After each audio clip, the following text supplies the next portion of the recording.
Autre cas désastreux aussi, c'est quand Sony, encore une fois, a forcé tous les joueurs d'Helldivers 2 d'avoir un compte PSN pour pouvoir jouer à ce dernier, alors que des joueurs de nombreux pays n'avaient pas accès au PSN, et qu'ils allaient donc perdre l'accès à ce jeu qu'ils ont payé, alors que ce n'est pas de leur ressort si le PSN est bloqué chez eux.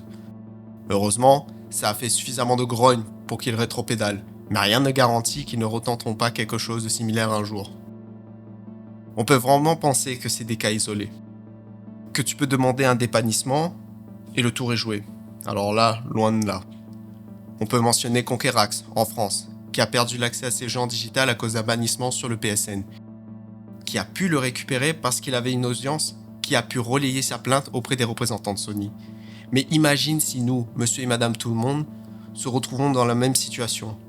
Ce sera silence radio.